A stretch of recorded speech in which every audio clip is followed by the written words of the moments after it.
মনুষ্যত্ব কাকে বলে দেখেন, এই ভিডিওটি আপনারা দেখলে বুঝতে পারবেন মানুষের বিবেক মনুষ্যত্ব বোধ কোথায় গিয়ে দাঁড়িয়েছে। আমরা এতটাই নিষ্ঠুর পাষাণ হয়ে গেছি যে কিনা মানুষের উপর এখন খুব বেশি অত্যাচার করি। আমরা সুযোগ পেলে মানুষের উপর জুলুম অত্যাচার ছাড়া আর কোনো কিছুই পছন্দ করি না।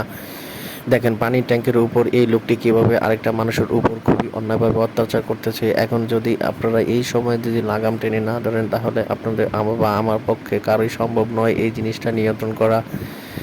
দেখেন মানুষ দিন দিন মানুষের মনুষ্যত্ব হারিয়ে ফেলতেছে। মানুষ বলে মানুষ কিছুই থাকছে না।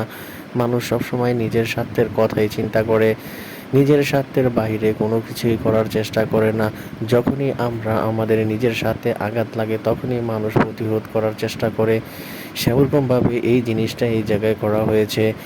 এখনই যদি আপনারা এই সমস্ত কাজ বন্ধ না করা হয় তাহলে যে কোনো সময় আপনার উপরে এই ধরনের বিপদ আসতে পারে।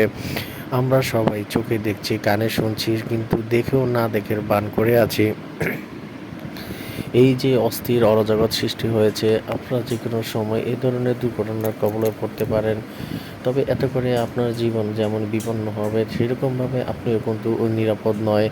এই সিচুয়েশন চলতে থাকলে আপনিও হয়তোবা একদিন নিশ্চিত হয়ে যাবেন যে যে কোনো সময় আপনার উপরে এরকম আক্রমণ হতে পারে।